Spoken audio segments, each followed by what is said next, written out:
എളുപ്പത്തിൽ വളർത്താൻ പറ്റുന്ന പൂക്കളോട് കൂടിയ വളരെ ഭംഗിയുള്ള വള്ളിച്ചെടിയാണ് നിങ്ങൾക്ക് ആവശ്യമെങ്കിൽ അതിൻ്റെ ഉത്തരമാണ് മാൻഡെവില്ല പ്ലാന്റ്. അപ്പോൾ പുതിയൊരു വീഡിയോയിലേക്ക് സ്വാഗതം. ഇത് ഞാൻ ഞങ്ങളുടെ ഒരു പോർച്ചിലാണ് കയറ്റി വിട്ടിട്ടുള്ളത്.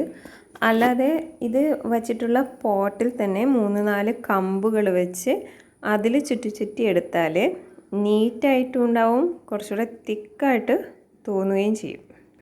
ഫ്രണ്ട് വരാന്തയിൽ പില്ലർ ഉണ്ടെങ്കിൽ അതിലേക്കോ അല്ലെങ്കിൽ ആർച്ച് ഷേപ്പിലൊക്കെ ആയിട്ട് ഈ ചെടി കയറ്റി വിട്ട് കഴിഞ്ഞാൽ നല്ല ഭംഗിയായിരിക്കും.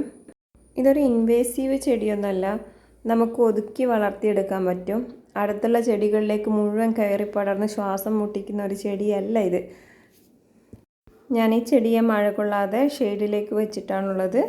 വെള്ളം അധികമായാൽ റൂട്ട് കേടായി പോകുന്ന ഒരു ചെടിയാണ് മാൻഡെവില്ല. അതുകൊണ്ട് നമ്മൾ വെള്ളം ഒഴിച്ചു കൊടുക്കുമ്പോൾ പ്രത്യേകിച്ച് ശ്രദ്ധിക്കണം, അധികം വെള്ളം ഒഴിച്ചു കൊടുക്കാതിരിക്കുക.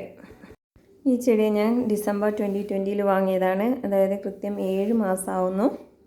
വാങ്ങുമ്പോൾ ഒരു കുഞ്ഞു പോട്ടിൽ ചെറിയ ചെടിയായിട്ട് വാങ്ങിയതാണ്. പക്ഷേ അപ്പോഴും ഇതിനകത്ത് 2 മുട്ടുകളോട് കൂടിയാണ് വാങ്ങിയത്.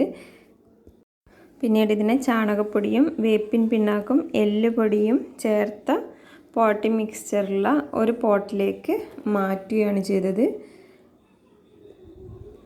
അന്ന് ഞാൻ ഇതിനെ ഒരു മരത്തിൻ്റെ താഴെ ഷെയ്ഡുള്ള ഭാഗത്തായിട്ടാണ് വെച്ചത്.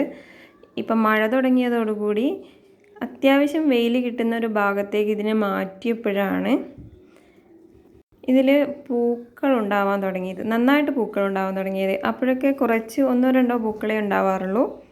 ഈ ചെടിയുടെ റെഡ് കളറും അന്വേഷിച്ചിട്ടാണ് ഞാൻ പോയത്, പക്ഷേ എനിക്ക് വൈറ്റ് മാത്രമേ കിട്ടിയുള്ളൂ. ഇതിൻ്റെ എല്ലാ കളറും നല്ല ഭംഗിയാണ്. റെഡ്, പിങ്ക്, യെല്ലോ, ഒരു ആപ്രിക്കോട്ട് കളറും എല്ലാം തന്നെ ഭയങ്കര ഭംഗിയാണ് കാണാൻ. ഇതിൻ്റെ പോട്ടിംഗ് മിക്സ് തയ്യാറാക്കുന്നത് എങ്ങനെയാണെന്ന് നോക്കാം.